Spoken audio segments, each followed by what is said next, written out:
Hi, this is Dr. Amanda with Tiger Family Chiropractic and Wellness Center, and today I wanted to go through just a short 3-option, game of healthy versus unhealthy. And I think that throughout time we have started to move away from some of the things that are instinctive about our health. And so here's the game. I'm gonna say a thing and then we'll guess, is it healthy or unhealthy? And why do we think that about it? And we'll just kind of work through some of those details together. So first off, a cough. Say you have a cold and you're coughing like crazy. Is this healthy or unhealthy, right? And so first answer is, I know you're so excited, healthy. Coughing is healthy. Here's why. So if you can picture for me, this blank slate is now a part of your body. And we're gonna go from your mouth all the way down into your lungs. No, I'm not an artist of any kind, so just bear with me. This is the picture of the track between your mouth and your lungs. It doesn't look like that, but bear with me. So all along these areas, you have these tiny little hairs that work together to get things out of your body. So if you do have a bacteria or a virus or something funky in your lungs and your body needs to get this out, it's going to add things to these little hairs a little bit at a time. And you can picture it like an elevator. It's going to work it up higher and higher and higher until finally it triggers a cough and your body is able to get rid of it. And so this process of coughing is actually how your body defends itself to get rid of some funky monkey stuff inside. And so here's my question. Are you using a cough suppressant? Like, are you trying to keep from coughing when you're ill? Or your children, are you giving them cough suppressant? And so if that's the case, what are we actually doing with that? If we're coating these little hairs, or if we're delaying them or making them where they don't feel the little bacteria or virus, and we're actually keeping ourselves from coughing, you're really making the job of your body so much harder, because now instead of being able to just project this gook out, it has to find a new way to address it, fight it off, and actually kill it. And so this could be a much prolonged process for getting well. Now, are there times that a cough suppressant would be appropriate? For me personally and for my family, when we utilize it is prior to like a bedtime situation where somebody is having their rest compromised because of the severity of the coughing involved, so that they can actually get some peaceful sleep for a set period of time until their bodies can recover and utilize that energy and those new cells for proper immune system function. The other reason, if you didn't already know, most of us, our lungs naturally constrict at night. It has to do with how we hold our bodies for most people prior to going to sleep. And so that process of constriction makes us much more sensitive to a cough, a cold, a virus, or something like that. And so most people find that their cough actually does get worse in the evening times prior to bed. And so that's a consideration for us to have. So was coughing healthy?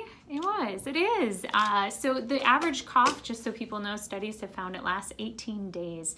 That's the toughest thing, right? If you're in a family situation and you've got somebody breathing down your neck to stop coughing because it's loud or because, they're worried about getting ill as well. So it's hard to be graceful with ourselves and with one another and accept that that time frame is natural. But if in doubt, ever, please, obviously touch base with your healthcare professionals and see if the situation seems reasonable. Now, can a cough, ever be unhealthy? Yes, if it's chronic, if it's not related to an acute illness, if it's something that somebody has consistently, like a funny little that they're doing all the time, that's worth checking out with your healthcare professional, absolutely, because there can be things that are indicated as a really big compromise to your health if those things are going on. It could be a little thing, but I think it's always wise to grab a healthcare professional, to be on your team for those types of situations. So next up is fever.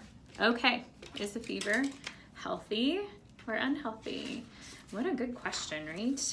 So if we are looking at a traditional fever, if somebody is sick, it is healthy. It's healthy. It is good for our body to have a fever. This is what your body actually utilizes to kill bacteria and viruses. And so what happens, pretty simple, the temperature raises inside your body, and that helps to kill off the gook, the yuck, the funk, because it doesn't survive at these temperatures. Your body's cells can survive at these temperatures, but the bacteria or virus that's invaded your body cannot. And so your body is so smart to increase its temperature, increase the heat involved in order to help kill off those infections. So then what happens if we start to take a fever reducer? What are you doing to your body in those instances, right? Especially if we're looking at, traditionally for children, if we start taking a fever reducer, every time there's a fever, you're really making the job of getting rid of the gook, the bacteria, the virus, so much harder on your body. Okay, so this is a strong consideration because usually when people have a fever, they don't feel good, and the fever reducer helps them feel better.